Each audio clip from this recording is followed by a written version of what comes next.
hello, and welcome to the cup refill. That is, because we're doing something different. We're doing something new. We're here on the Cup TV. You hear it. You hear what I'm saying. This is the Cup TV, not just the cup, but the Cup TV, the cup refill, if you will, where reality of the past becomes the tea of today. Period. I am your girl Lana, your resident diva, here to give the tea, spill the tea, and drink the tea because you know I loves me some tea per. And yeah, so if you have some, you know what to do. Hit me up. Today I'm actually drinking Sprite. Sure, it has no caffeine in it because it's later in the evening and I'm gonna probably have to go to bed soon at some point. So I don't need the caffeine right now, but it's so refreshing. It's so delicious. And I love me some Sprite. But if I was drinking something in my cup, like a little bit of tea, I would probably have drinking it in this cup mug. Purr. Wait a minute. Oh, yeah. Oh, Shit. Jack wasn't prepared. They weren't They prepared. were They weren't ready to prepared. do so. The Oh, things no. of the things that we do. But Oh, my God. oh my god. We are Get your so cup cracked. mug. Link below. Link below the Oh, bio at lanagcreations.etsy.com. We're so cracked over here. It is what it is. We do what we do, but yeah, that's what we're here for. Go get you one. not this. Not this at all. Lord Jesus. And I'm Logan Murphy say something gay. Gay, for once, I feel incredibly gay on this podcast because I'm drinking iced coffee. Um, He finally you proved know, it. I had a rough night and then I woke up. I slept most of the morning today. I woke up and I was like, I have a Dunkin' gift card. I'm going to use it. As you should. Oh, I've got munchkins sitting on the table over there. And then I got myself a cold brew with oat milk, butter pecan, and toasted almond. And it's really good.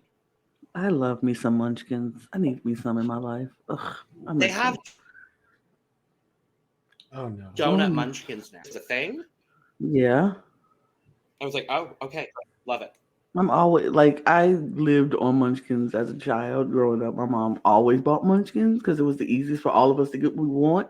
But I heard they changed them.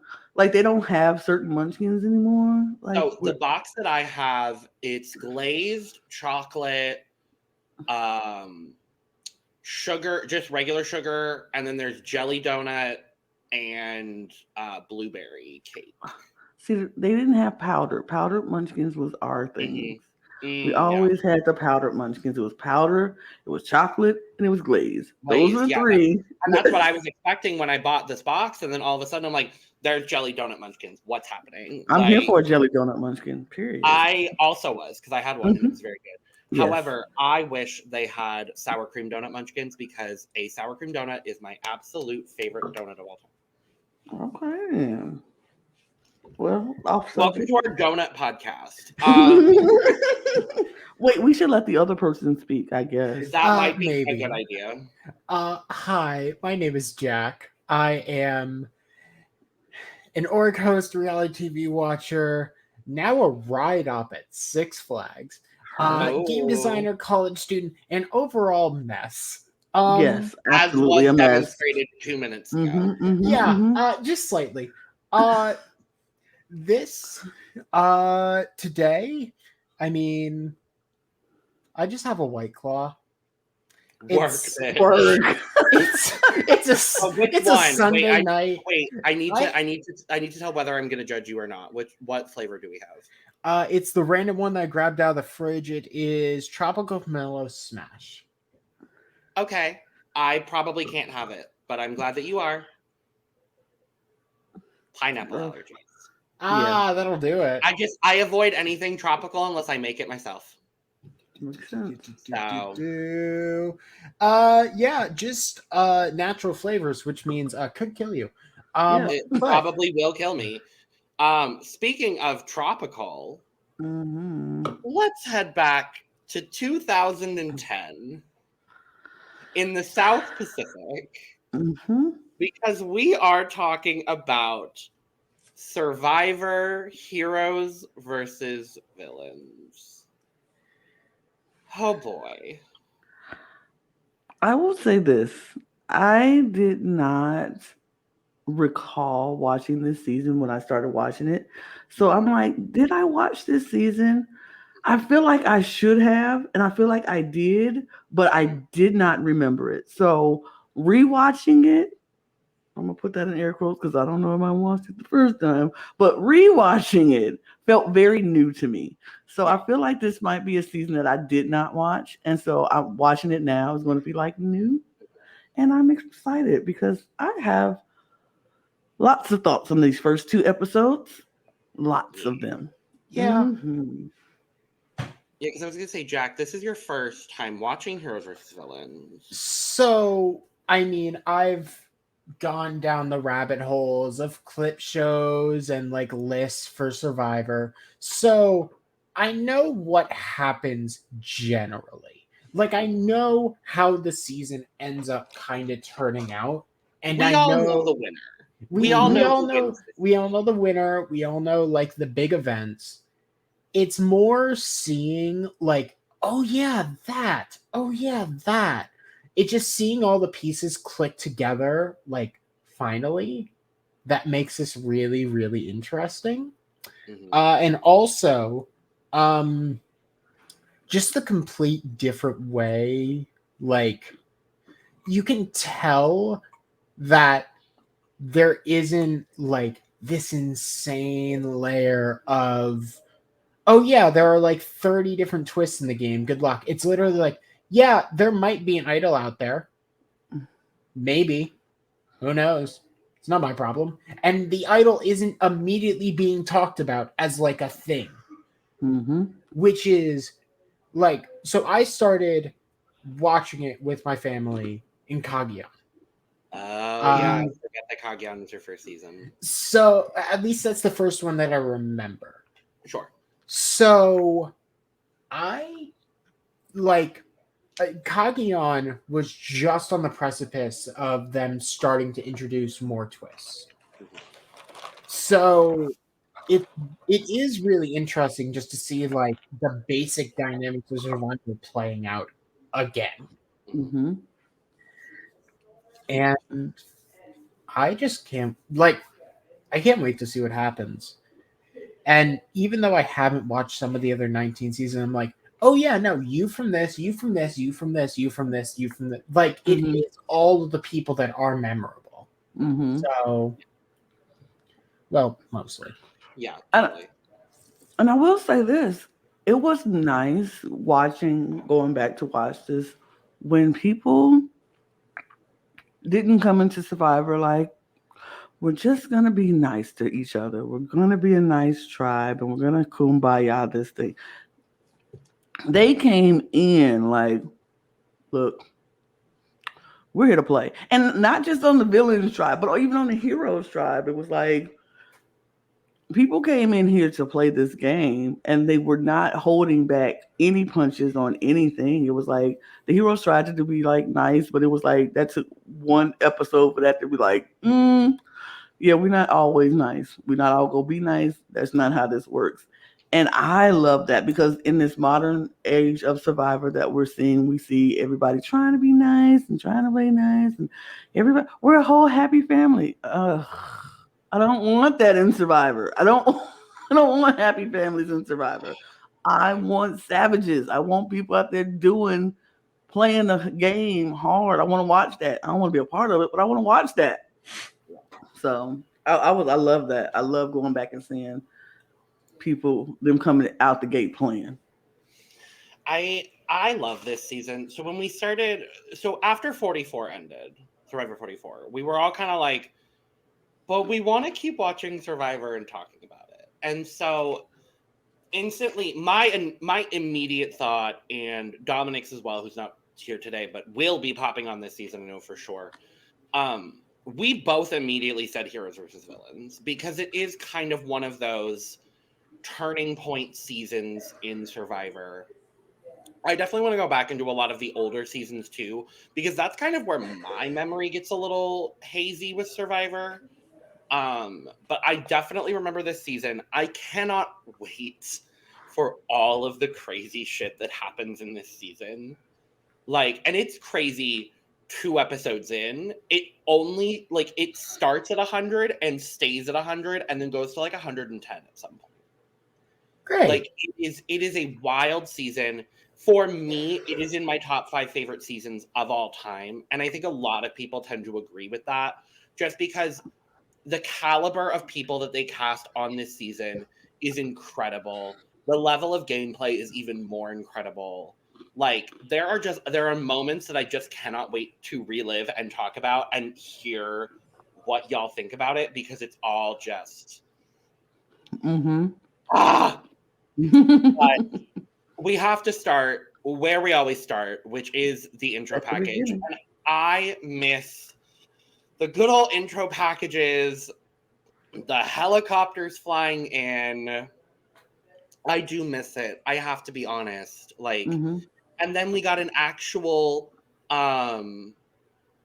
intro song. We got the da da da da da da da. I was like, I miss this. Me too.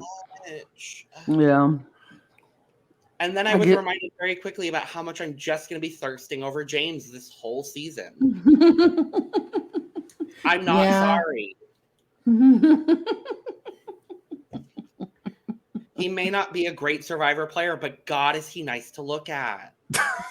Yeah. I mean, a giant, like, oh God, what is he, like 6'5"? I believe. Yeah, yes. Just yes. Yes and yes. I love that. I love to see you all thirsty over that beautiful chocolate man. Absolutely. There are 2 men that I will be thirsting over this entire season. One of them is James, and the other one is Colby. I was about to say, Coach? Absolutely not. I forgot. I remembered very quickly how much I am just not. I am, but I'm not a fan of Coach. Like, this season, from what I remember, I think I enjoyed Coach a little bit. But I can never remember, because he's been on, like, I think 3 or 4 seasons. I'm like, I never remember which Coach seasons I enjoy him. Because I hate him on South Pacific. I absolutely hate his character on South Pacific, but I'm pretty sure that I like him on this season. So, it's such an interesting and diverse group of people too, and there's so many layers to this season, because this was the first season that featured 3-time players. We'd had a lot of people play the first time, and then they either played All-Stars or they played fans versus favorites. And so, like, running down the list, Stephanie was a 3-time player. Icon, Legend, and my mother, 3 Fields. This was her 3rd time. This was James's 3rd time. Rob's 3rd time. Amanda's 3rd time. Rupert's 3rd time. Colby's 3rd time. Jerry's 3rd time. Parvati's 3rd time. Like, Amber's 3rd time as well, I think. Amber was not on this cast. Oh, wait, no. Amber is not on this season, darling. Yep, I'm thinking of the wrong season. Ignore me. I think you're thinking of Danielle, if you're thinking of anyone on this season. I am. I definitely am. And my brain is still ain't working. I am such a Danielle stan. I'm ready to just be a fan of Danielle this whole season. I love Danielle. This cast is just so good. And we had 3 winners, I believe. So there's Sandra, there's Tom. Sandra, Tom, and Parvati. Yeah, Parvati. JT did one. JT won too. Oh, I was okay, like, so JT did win Token Chains, right? He sure did. Before. So that's 4 winners. It's such an interesting dynamic. And this is where the fun facts come in, and this is where my own research comes in. Yeah. Because, of course... Wait. Can I intro it? Because I came up with a fun... It's time for a Jack fact. Oh! Hi! I love that. Come on, slant rhyme. Oh, wait, we need a banner for that. I think Jack Wait, facts. I'm on it. We need a Jack facts Not banner. the production immediately going into effect. Oh, I love it. We have to have one. It's time for Jack facts. Period. If you have ever seen any sort of Survivor season or had to deal with any org casting, you know that on an all-star season, you have to cut people for a variety of reasons. They can't relate. I've never been asked. Okay, what so to be completely clear, literally as the time we are filming this, I am currently casting a Heroes versus Villains season for my own org. Work, bitch. I love that. And I think the day this is getting released, that's the day of the cast reveal. So, probably. You know what day it's going. So. Yeah. So there are a lot of people who just were in for a second and then thrown out. Mm-hmm. I'm just going to go through a couple of the interesting ones. So, the two probably closest people to getting cast, Natalie Bolton and Eric Reichenbach. Both on-site alternates that were eliminated because no one dropped out last minute. Damn it. I love Natalie Bolton. Candace Cody revealed that she was supposed to be on the Villains tribe and Parvati was supposed to be on the Heroes tribe. Yep. But I did know that one. I didn't know the Natalie and Eric one. I did know that it was Candace and Parv. Yeah. The other ones that are important, and this one slightly annoys me. There is a lot of reasoning why Johnny Fairplay went out first in Fans versus Favorites. Yep. He would have been considered for this season, but technically Jeff counts as a quit, so it doesn't count. Jeff, that's the reason that Fairplay's not even in contention. It's because technically he quit because he asked to be voted out. But anyone who has known anything knows why Fairplay asked to be voted out. And it was a very, very bad medical mishandling on production side. Yep. So that sucks. Then there are just a bunch of people. I'm just reading through the list here.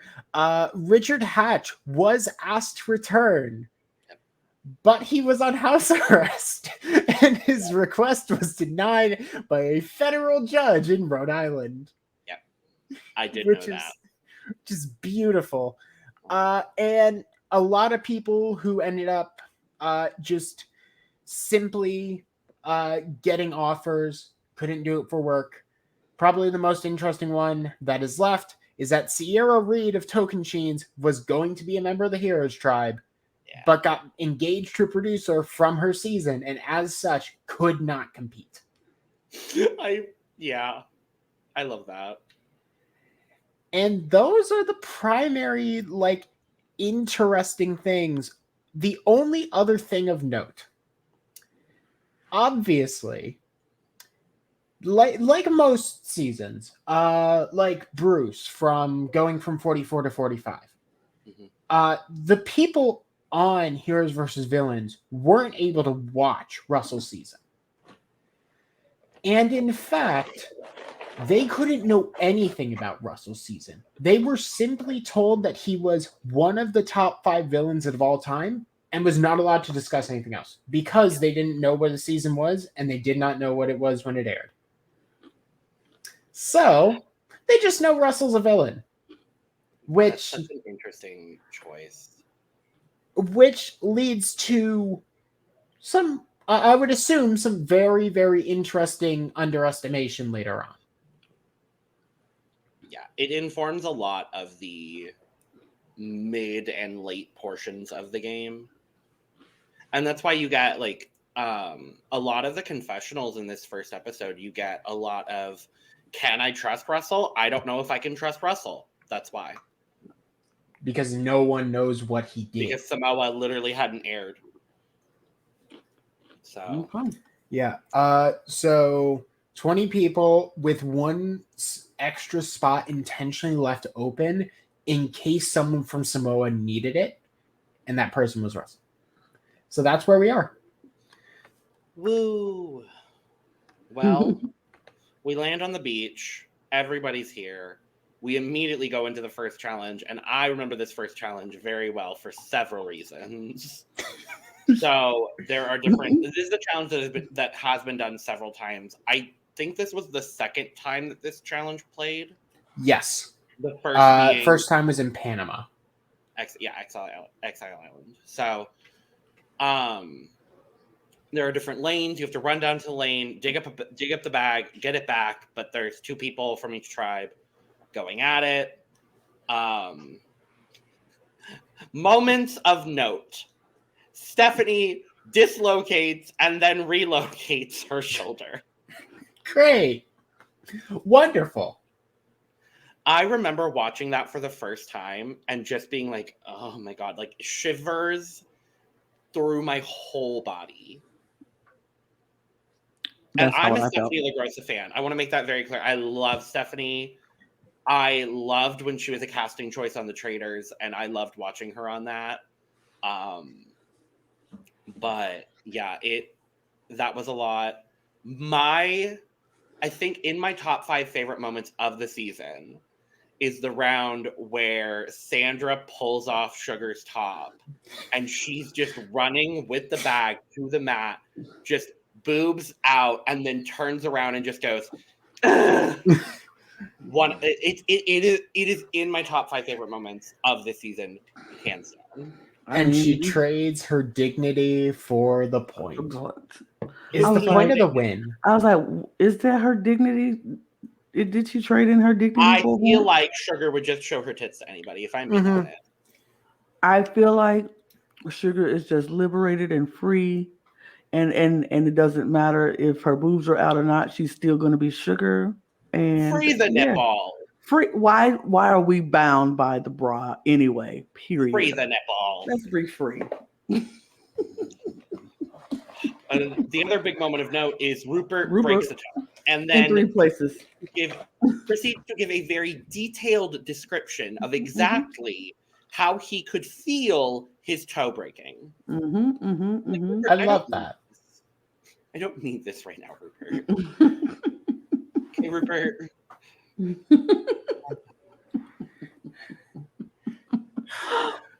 Rupert. I'll never see the letter J again. Oh man. Well, after all that is said and done, 2 injuries and some tits, and the heroes win. After the villains were very confident that they were going to win. It was like, we're so stronger. Confident. They're like, we have all of the good people. All of the rest of you are shit. You can't say that when you're the villains tribe, when James exists. Right. James is right there. You can't say anything.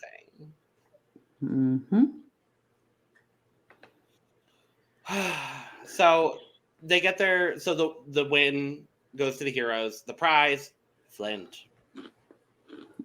Right. Great. Love it. Okay. And then we get the early moments on the tribes. Things happen. Things happen, and then things don't happen. Like, things happen on the heroes tribe. They go, they get their stuff, and they get to work. We're like, let's build this shelter. Let's go. After we take our celebratory dip first, we dip in the pool, get all the sand off us. Then they go to work. On the villains tribe, however, things don't happen. They're like, I guess we should build something to be safe, to be dry a little, maybe. And they start to build the most lackluster shelter ever. Ever. And Boston Rob is having a complete fit. He is like, why do I always end up on the tribe full of dum dums? Like morons, like lazy people who don't want to do nothing. It's Everybody's the just shoe like, fits, Rob. I mean, in this one, he wasn't wrong. They were Oh, he all just wasn't. like, they were like, I don't want. The girls was like, "Well, the strong guys need to put together the stuff. I don't want them to have to do that. Let the men do it." And the men are like, "I don't want to do it. That's just crazy. Coach, I'd rather do some tai chi on the beach." And Randy's like, "I'm just tired. I don't want to do anything." And Rob is like, "Morons! Nobody's doing anything." He was losing his mind, but he was trying to hold back because he's like, I don't want to be the same Boston Rob that everybody know me as. I'm trying to bring it back, trying to bring it back, trying to bring it back. But he was internally losing it. And I was like, Yeah. poor thing. But it was interesting. But I don't know. I'm like, why are they like that? Like y'all been here before. Some of y'all 3 times. Y'all been here before. You know what needs to be done. And yet we're not doing it. Just, it was weird to me. Instead, they just start scheming. That's probably the best way to put it. They're either not doing anything or scheming. Mm-hmm. Mm-hmm. I think it's interesting. So we also see the heroes get some chickens. It's very early. It's like chickens happening. Great. The villains end up getting their own rooster later on in the next episode, but it's like chickens in abundance. Great. Love it. And then we get the start of this romance. Ooh, but it doesn't go anywhere. Coach and Jerry. Oh, God, I love Jerry. I love Jerry. There is not much else I can say. I love Jerry. I love Jerry. Yeah, and I'm trying to make sure that I'm thinking the exact right thing here. She is the player who played the earliest on the entire season, right? Am I thinking right? Oh. And there goes Logan again. You're No, I think it was Kobe, actually. Oh, I think Kobe yes, was in season Colby. 2. Colby, Yeah. yeah. Colby was season on 1. Season 2. Yep. Oh yeah, he is season 2. Yeah, he was runner up to Tina. Yeah, I think it's Colby and then it's Jerry are the earliest players, and then most of the other people fall into like the mid-teens of the Survivor seasons. But yeah, because a lot of people who would have been brought back probably already went back for All Stars or fans versus favorites at that point. Yeah.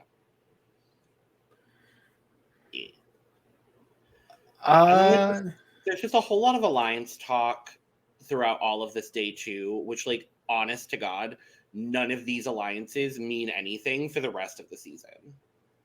Like, none of them matter. So the only thing that does matter happens late at night. On day 2? On day 2, directly before we're shown the immunity challenge. Oh, you mean Sugar following Colby around like a puppy dog? Honestly, Sugar just pissing everyone off. Sugar being Sugar. Yeah. I mean, it was not fun to watch. We're just like, oh, okay. I forget okay. how cringe it is. Yeah. That's I'm pretty sure like the only negative angle we get on the heroes the entire episode. This I episode, wanna yeah. say. Yeah, this episode in particular. Because, oh Lord have mercy, it gets worse. But Yes. yeah, Sugar just pisses everyone off, following Colby around like a puppy dog, basically being like, I realized I need a strong man in this game. And as such, getting especially touchy-feely with everyone. Mm-hmm. I was very like, ew, like girl. Yeah, girl. Don't be that girl. Like She was being that girl. she was that girl. I was like, okay. Yeah. Ew. But yeah. Yeah. But we go to the immunity challenge because really Yeah. nothing really else That's happened. where we're at. Yeah. So we are splitting the tribe into a group of 6 and a group of 4. A group of 6. Rowing, After you put your fire. own boat together, put your boat together first. Yes, build the boat. Row your boat. Fire. Fire. Row back. And then you have 4 team members at the Puzzle. puzzle. You have to put together this small, like, compass puzzle, but it's like 3 layers. Mm-hmm. I really enjoy this puzzle, and I don't think they've done it that many times since, which upsets me because it's a really interesting and intriguing puzzle because it has all of those levels to it. Mm-hmm. But yeah, solve the puzzle, and then you have to take the rungs from the boat that was made, and that becomes the ladder, and then you have to put the puzzle in, and then you go to the top, and then you light the fire, and then you win. Mm-hmm. So all of that. So it comes down to, so the heroes have a decent lead. Huge lead. Mm-hmm. Yeah. They've got a pretty good lead starting out. They get back, and then it's Amanda, Sari, Sugar, and Rupert. Thank you. I was like, there's a man, I think. Yep. On the puzzle for the heroes, and they are just not getting it. Mm-mm. They're not getting it. Sugar tries to intervene at one point, but literally does nothing. And then on the villain side, it's predominantly Sandra and Rob. Mm-hmm. I think Randy's there. Yeah. Randy's just there. I think are there. Yeah, they're just there. They're kind of just like, we're going to do the latter part. So we're just waiting. Sandra demolishes this puzzle. It is mostly Sandra. And I have to say, I think this is one of Sandra's best challenge performances ever. Yeah, I was gonna say, like in every other season, Sandra is like known for sitting out of the challenges, not doing much. This was when she competes in challenges that are in her wheelhouse, she does absolutely incredibly. But if it's something that Sandra just can't do or doesn't do well, it just doesn't go well for the tribe as a whole. Yeah. And actually, both of these first 2 challenges are things that Sandra are pretty good at. So it ends up working out. Sandra and Rob end up getting the lead back for the villains. The villains just absolutely demolish the rest of the challenge and win immunity. So the heroes are going to the tribal of the council, or the council at the tribal. And there are a lot of names that end up getting thrown out. But ultimately, there's just one person that is going to be voted out. Yeah. But a lot of these conversations that happen in this episode prompt a lot of things that happen in not only the next episode, but in future episodes. So there is immediately the talk from Tom about wanting to get rid of the strong strategic player, that being Sari. Yay! And I mean, Uh, this is the only season that Sari does not do well. And it's kind of very shown from the start of the season is like they were coming for Sari. It did not matter what she did or what the people around her were doing. Sari was a target from day one, and we'll see how that pans out in a future recap episode. But Sugar, meanwhile, is trying to go after Amanda for a reason. I don't know if there was ever a reason given, but she's just like, I want to vote out Amanda. I want to say, I think it was in the same vein as Tom, because it was kind of implied that Amanda had some connections, maybe? Well, And that- specifically with James, and then with, obviously, Parvati. So I think that's what she was going for. Yeah. And then that's literally the only reason I can muster. It doesn't actually matter. No, none of it actually matters. There is another conversation that does matter for things to come, and that is a conversation in the jungle between Amanda, Candace, and Sari, where they're like, well, Sugar is the obvious vote, but we really should break up this Tom and Stephanie thing, because Tom and Stephanie are back together, working together from their previous season. And they're like, we might as well work together because we know each other and we know each other well. We've played this game together before. Let's continue to do that. So this episode, like, the actual vote is not complicated, but everything that happens in this episode builds into the complexity of votes to come. Mm-hmm. So it's a very formative moment. Yeah. It does feel, and I mean, at this point, I think it's obvious who ends up going here. Like, it's not even like, oh yeah, no, there are other names thrown out. Yeah, no, there's still one obvious. It's Sugar. It's Sugar. It's a unanimous vote for Sugar. Mm-hmm. So, you know how on some Drag Race seasons where it's like, it feels like it's obvious that they cast a first boot, and we're like, okay, you're probably going to be the one to go out first.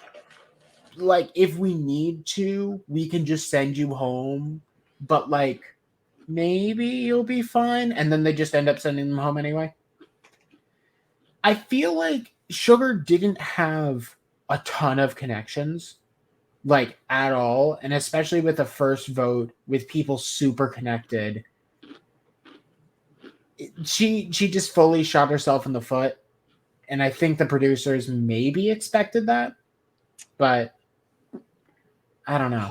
Potentially, yeah. I mean, Sugar didn't make it easy. She made it kind of easy for people to be like, yeah, her. She was annoying. She was rubbing people the wrong way already. Mm-hmm. It was kind of an easy vote to like, okay, she needs to go.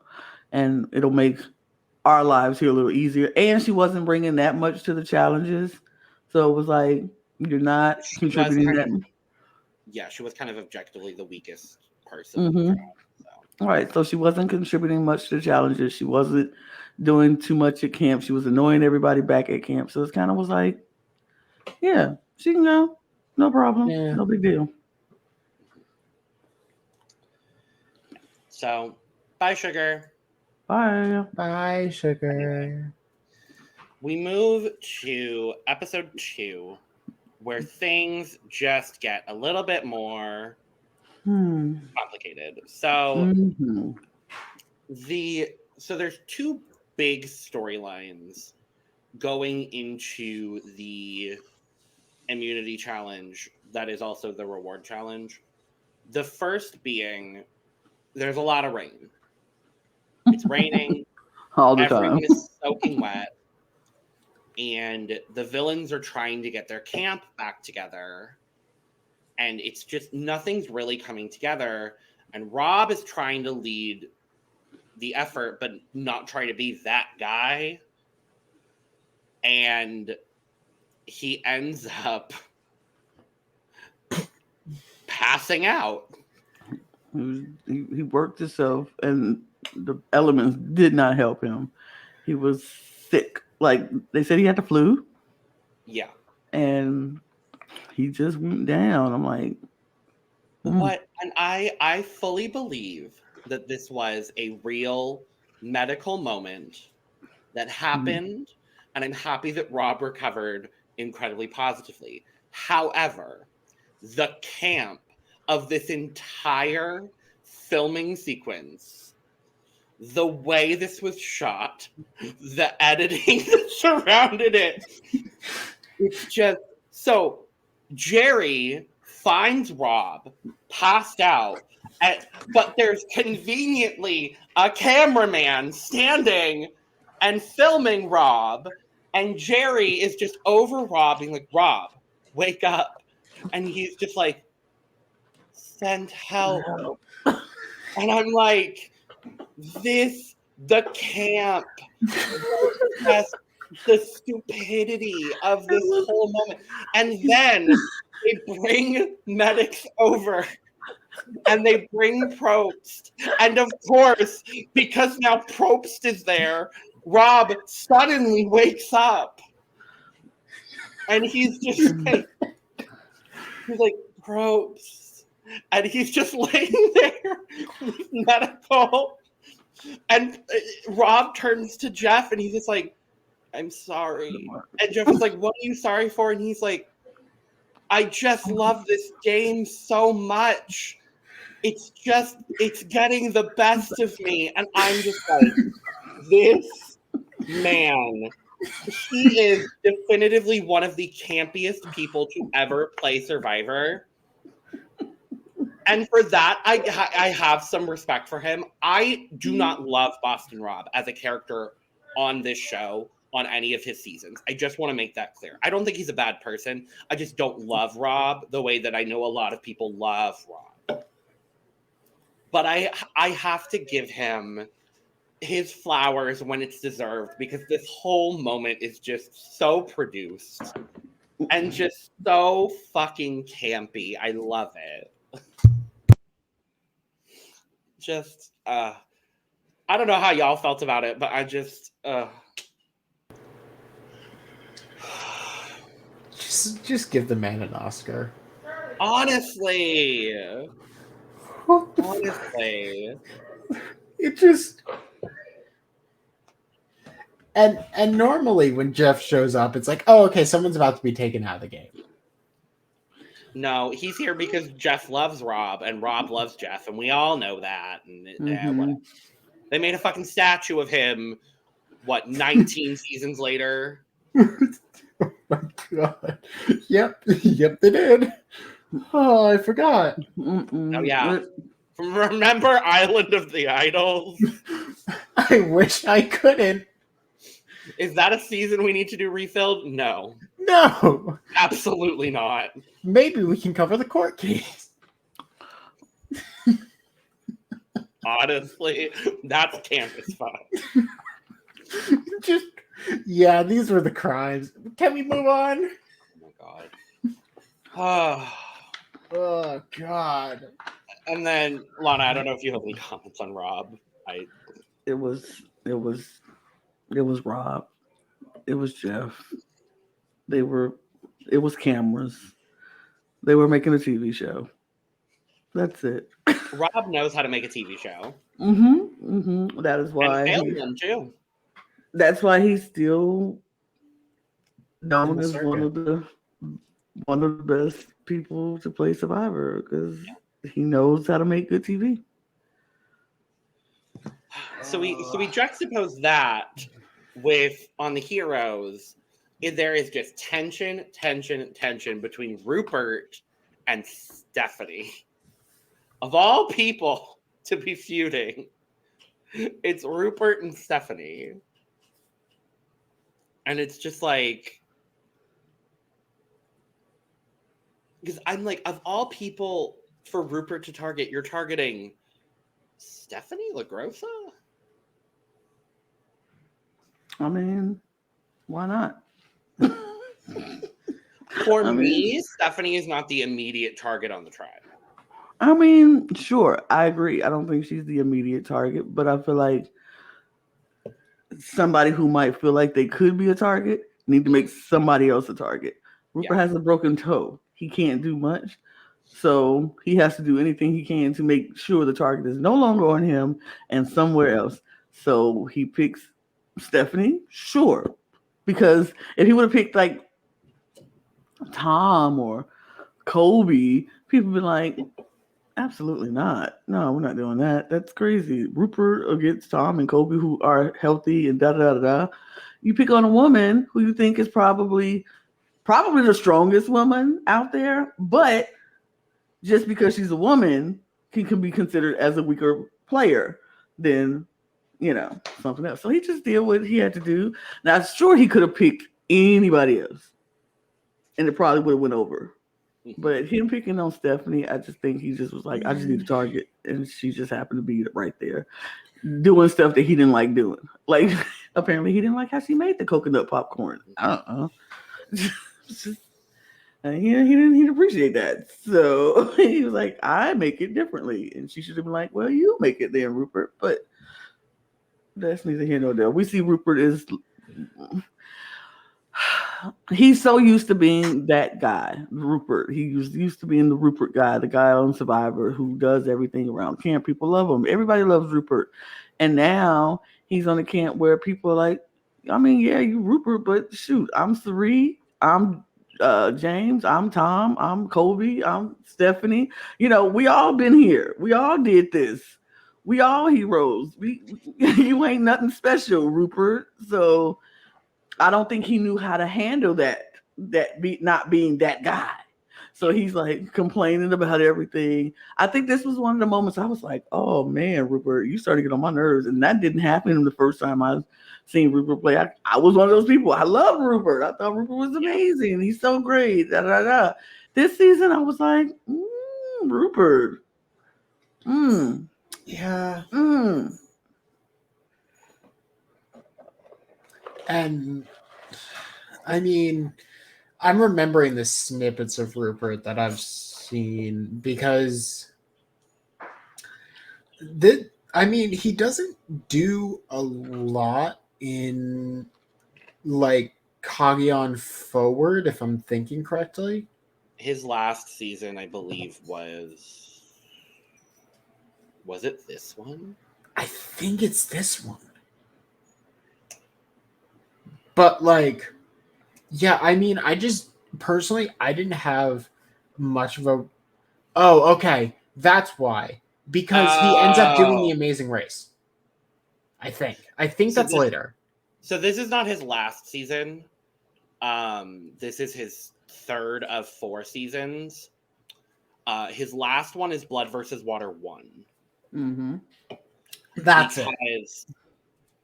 Well, we'll get there if and when we do a refilled for that season, which I think could be an interesting concept. Yeah, I know what happens there, but Lord have mercy. Yeah, no, he goes down. Lana, do you remember what happens there? In Blood versus Water? Blood versus Water. Oh, yeah. Yeah, that. Yeah. His worst performance to date. Ever. There was a reason for it. There's a reason for it, and it's not great. Yeah. But yeah, this is basically the season where Rupert's last hurrah, basically. It's basically his last hurrah because next season how did they do on Amazing Race? I don't remember. They did pretty well. I think they got brought back. Okay, let me just look up the Amazing Race Rupert.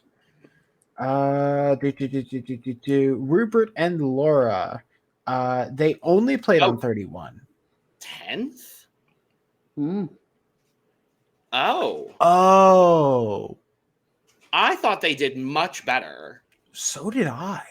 Me too. They only made. They literally only made 2 legs. Yeah, and they were near the bottom for their first 2. They almost got eliminated in the. Wow. Ooh. I really thought they did better. So did I.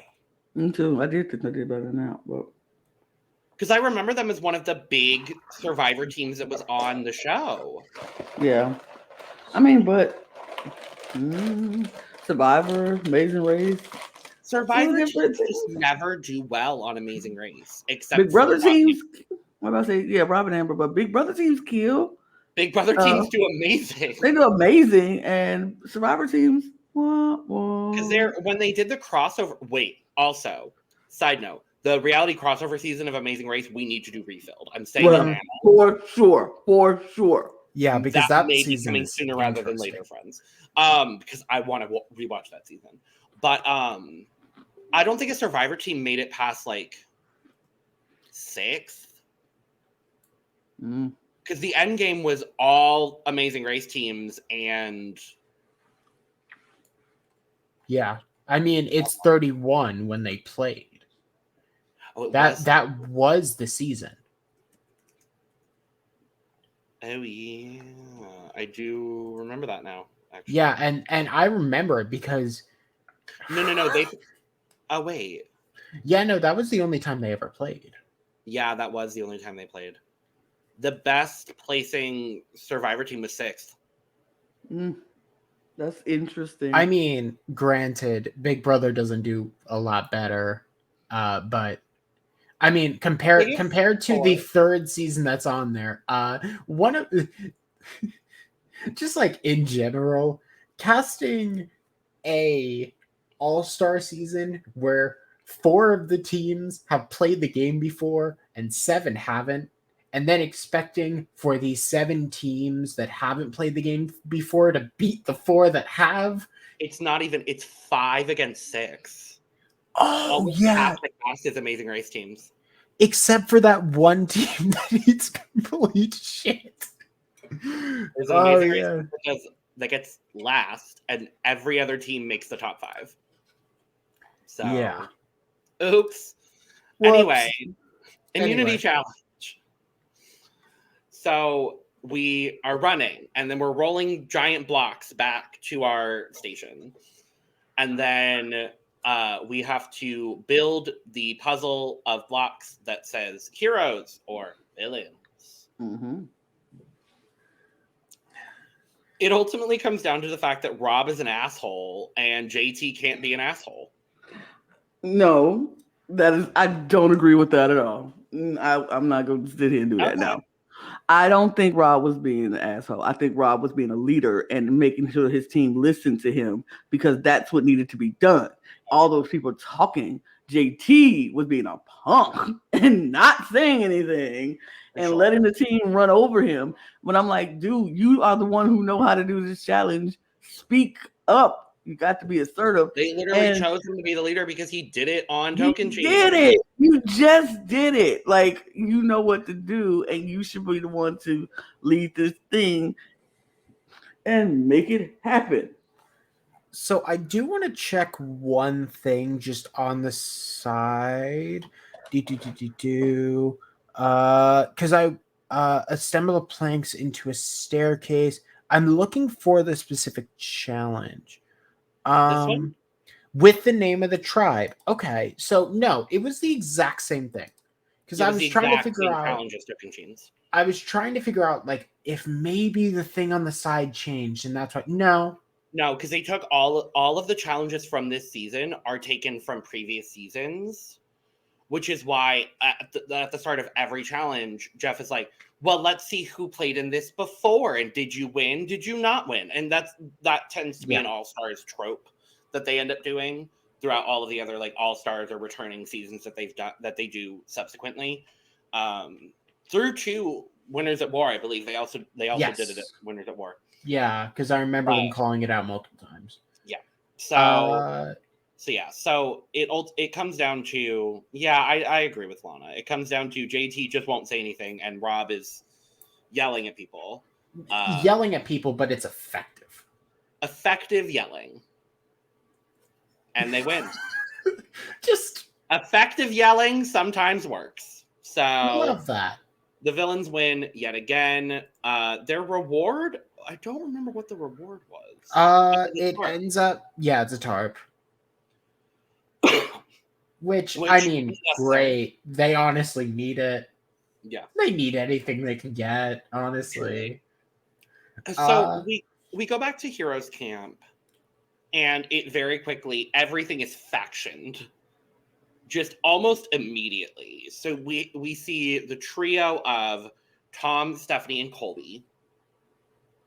They're on kind of the minority, not really, because the dominant alliance, quote unquote, is Amanda, James, Rupert, and JT. And then you have icons, Sari and Candace, just sitting in the middle. And it really does ultimately come down to, are Sari and Candace going to vote with the majority and take out Stephanie? Or are they going to vote with the minority, flip things around, and vote out Amanda? I forget how much Amanda gets targeted in the early days of this season also. It's like constant targeting of Amanda. And rightly so, because she is a very dangerous player. She's one of my favorite players. So I get it.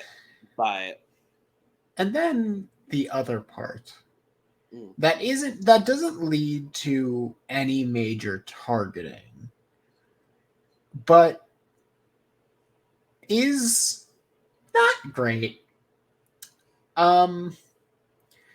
James is a bit annoyed, just like in general. James is annoyed.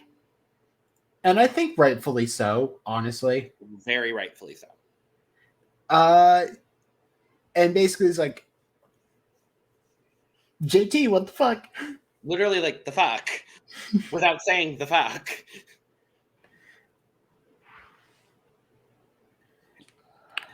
Go for it. Okay. I was wanting. I didn't want to interrupt because I wanted you to finish your thought. Would you like the banner? I'll put the banner up at Tribal Council because that's where I have my words. Yeah. Mm-hmm. So James is very much annoyed, and like we said, justifiably so. I agree with that because we said at the very beginning of the challenge, one voice. JT is the voice. One voice. And then we start the challenge and we like getting stuff together. All of a sudden, that just got thrown clear out the window. And clearly by Stephanie, who was not being one voice and was changing things around. That's not right. This isn't right. That's not right. And he was like, hey, shut up. One voice. Now listen, in the midst of a challenge, adrenaline is going, you pumped up, you all like in the moment. And so when somebody's doing something wrong, you yell. Just typically what happens is like, hurry up, let's do it. No, stop talking, shut up. We say stuff in the moment because we, fueled by adrenaline. And so Stephanie to take that very personally. She took it very personally. Like, you are just yelling and screaming. And he's like, because you won't stop talking. And we said one voice. Everybody's doing one voice but you. Like you say, what? And then had the nerve to get mad because he got mad. I'm just like, yo. Then things start when they get back to camp and start talking about things. And the microaggressions and the little it's not great. The little dog whistles that they just throwing out there. I was like, yeah, I see it. I don't know if everybody go see it, but I see it. And it's not great. And I was like, this is what this is what this refill thing is going to do. It's going to go back and we're going to see things in a adult eye, because some of us were young when we watched it the first time, and some of us maybe didn't pay attention to things. Some of us was blissfully ignorant to things at times. We didn't see this, we didn't know. 13 years ago, blissfully ignorant. Had no clue at all what was happening. So it's like, we don't see this. But now we wake up and we like, Because I'm going to be really brutally honest here. I remember watching this, like the whole like we'll talk about the tribal situation in a second, but I remember watching the Colby and Stephanie versus James situation, and I do remember being on the side of Colby and Stephanie in that moment, originally watching it. And now going back and looking at it, I'm like, I understand why Colby is defending Stephanie, but what Stephanie said and did was not okay. And James is 100% in the right for everything that happened. And so I love that we're doing this for that exact reason, Lana, is like, we want to rewatch this because we enjoy these shows and these are great seasons and all of that.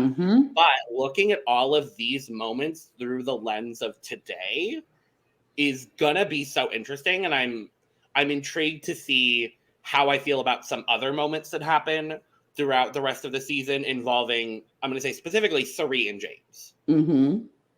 So yeah.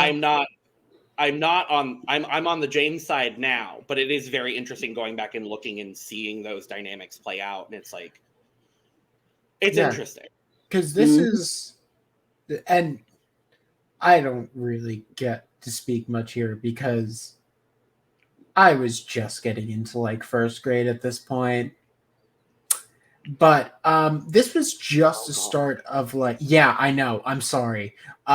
This was just the start of like, not the start, but like when they actually filmed it, it was like the start of Obama finally taking office and like big change coming to America. But yeah, it gets weird. The weird is not a way to put it, but weird. It's very interesting looking at it from today.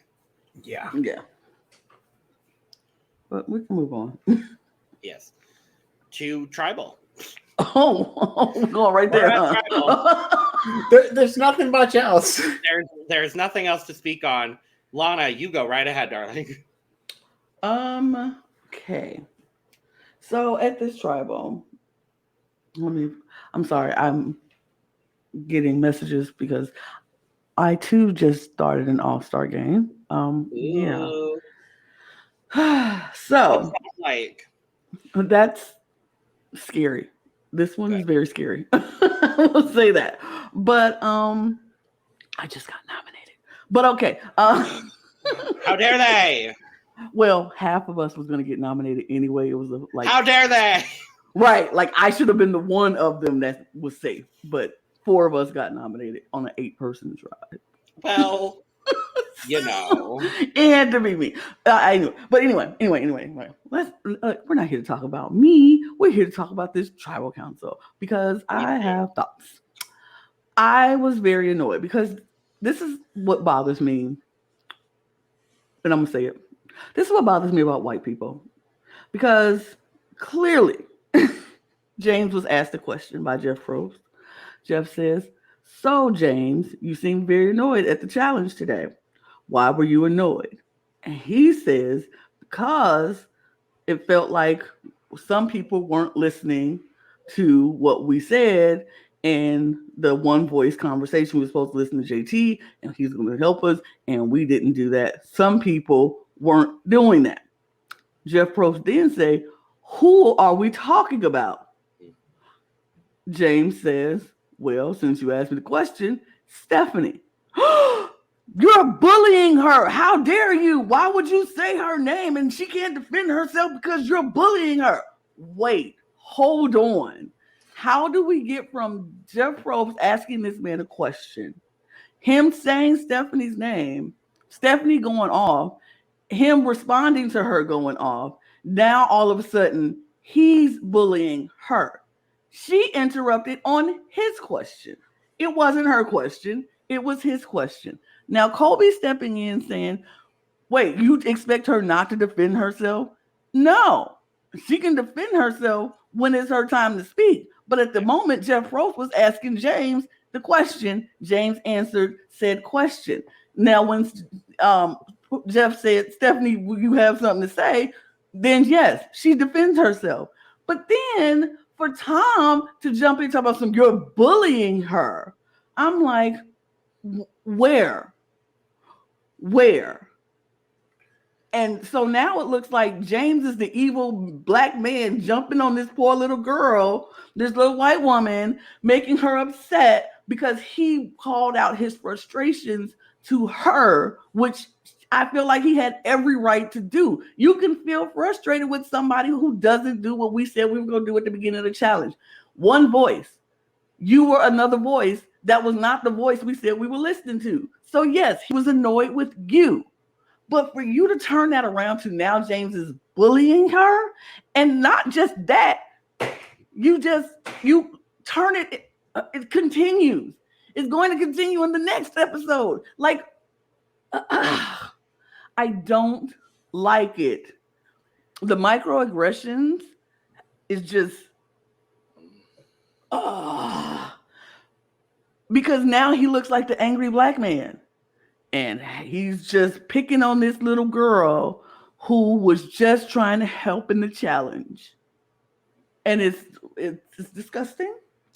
But it's not the first, it's not the last in time that happens or will happen in this series of Survivor, because that's just what we do.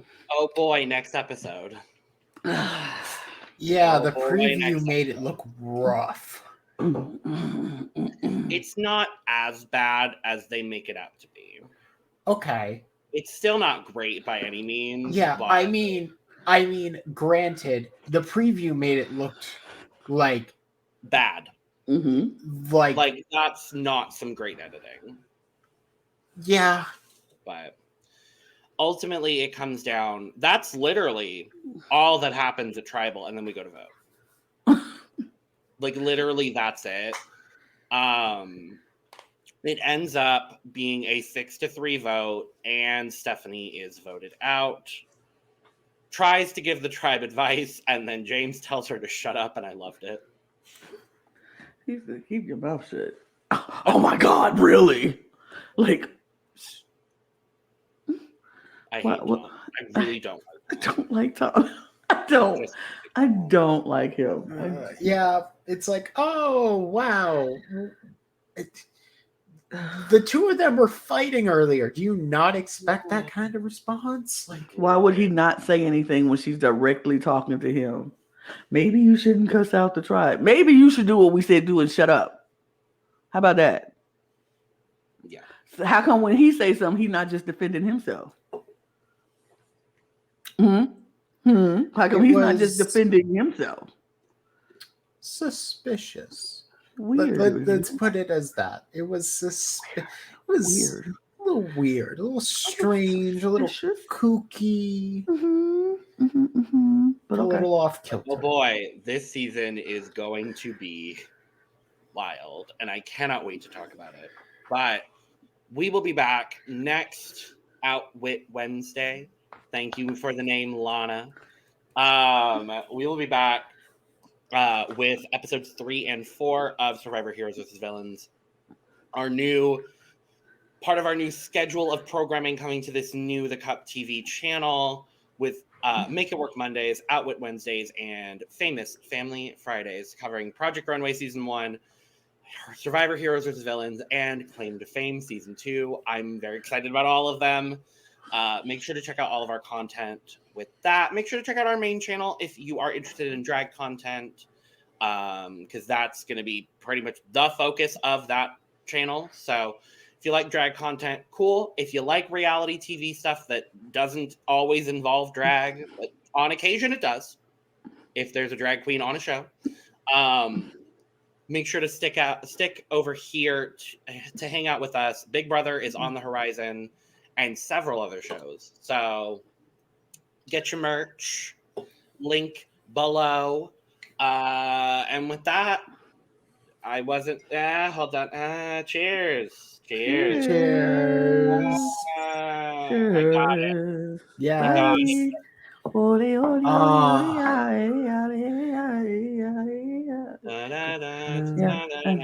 I'm done with that. All right. Bye. Bye. No, don't throw that in there. Don't you dare. Don't you dare. Keep your mouth shut.